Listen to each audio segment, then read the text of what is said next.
Okay, in this video we are going to move on to section 8.3 in the textbook, looking at independent and dependent events in probability. And in the next video we'll talk about conditional probability as well. But in this one we're just going to look at what we mean by independent events. And just before I start, just a reminder that a lot of these formulas are given to you in the formula book. So I screenshotted that page just for your reference. Whenever you're doing past paper questions or doing work in the textbook, it's often useful just to remember to have the formula booklet open somewhere. If you don't have it downloaded, download it from the Teams. It's on there, or just find it online.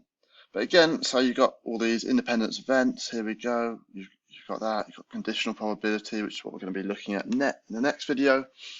What we looked at the other day with combined events and then mutually exclusive events as well. And just remind you of what these things are. But yeah, today in this one, we're going to look at independent probability. And what that means is one event doesn't have any effect on another event. So A and B are independent. In that case, then, the probability of both A and B happening is going to be the probability of A multiplied by the probability of B. And simple as that. Whereas in the last one we looked at with, I think it was the combined events, that was the probability of A or B.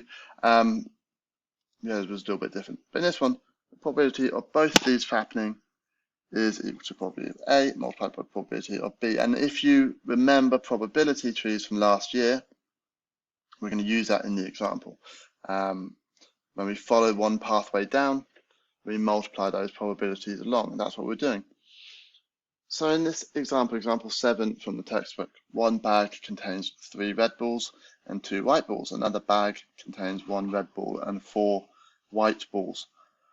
A ball is selected at random from each bag, so they're not affecting one another. From bag A, I choose a ball, and then from bag B, I choose another ball. Whatever ball I choose in bag A has no effect on my choice when I select a ball from the next bag. If I was taking from the same bag and not replacing each time, then it would be conditional probability, then one's affecting the other. But in this case, we've got 2 separate bags. They are independent of each other, so independent probability. So let's look at this now. The textbook uses the kind of notation that you'll find in the formulas here to show that. I have a look at that if you like, and if you prefer that way, that's fine. For this kind of question, I'd immediately be thinking about doing a tree diagram. And we're going to be looking at tree diagrams a lot more, but I'll introduce them here now. A lot of you will remember them from last year. They look a bit like this. So we've got the first bag, right? Bag A. Let's call it bag A and bag B. Okay, in the first bag, I can either choose a red or a white ball. And the probability of it being a red ball, another bag, there are 3 red balls and 2 white balls, so there are 3 out of 5 red balls and 2 out of 5 white balls. Change this a little bit. Remember, each branch always has to add up to 1 in your probability tree. So 3 over 5 and 2 over 5 equals 5 over 5, which is 1. And then I'm on to bag B. And I'm going to draw 2 branches out for each of these again.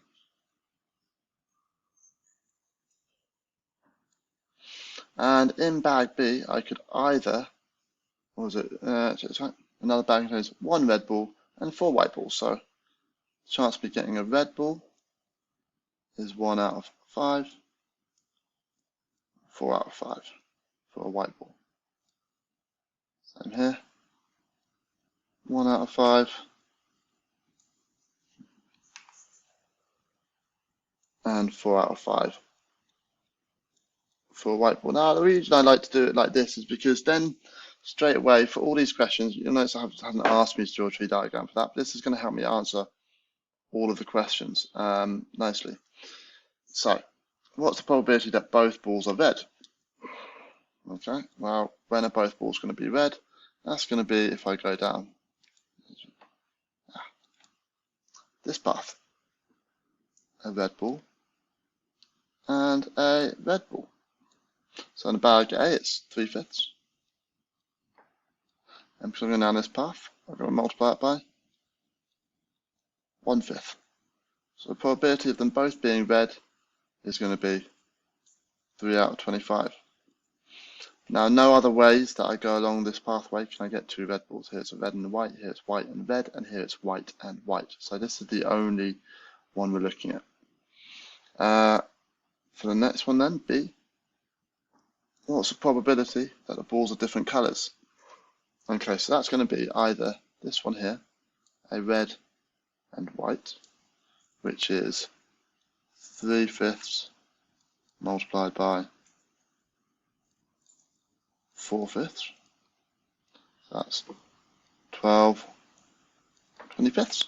Or it could be a white in the first bag and then a red in the second one. So that's going to be here as well.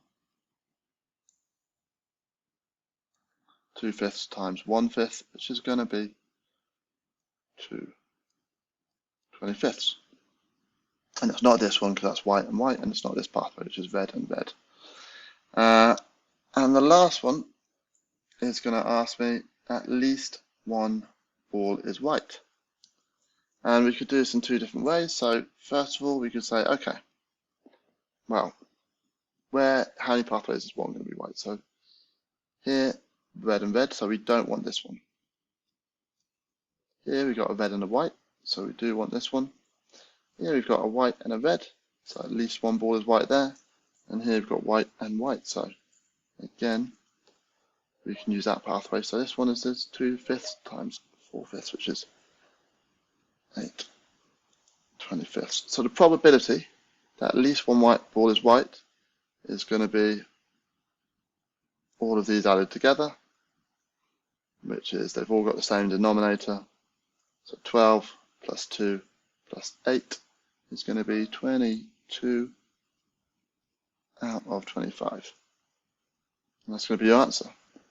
Now the other one you could have done is say, well, if at least one ball is white, that means the only time there's going to be no white balls is when it's a red and a red. So you could do 1 minus 3/25 as well, which will give you 22/25. So it'll give you the same answer. And sometimes that's useful if we're looking, if there's only one option. Sometimes it's more useful to do it that way than it is to work out all the other possible probabilities and add them up together. But yeah, that would be the way I prefer to do those questions. In the textbook, I think that shows you a little bit different. Where are we going here? That's conditional, so I could have had it lined up a bit better. It uses the probability notation, where it uses R1 for the first red ball and R2 for the second. So red and the red is going to be 3/5 of 1/5 and then multiplying together, which is the same I've done here, just as a tree diagram. If you prefer this, that's fine. If you prefer this, that's fine as well. But we will be using tree diagrams a lot more as it goes on. So it just makes sense to me to kind of start looking at them here. Okay, have a look now then on those questions in exercise 8G. Work through the ones you need to. If you get stuck on any specific problems, let me know, and I can do a little video working through for you, or we can call and talk about it, whatever you prefer. And then next video, we're going to look at conditional probability.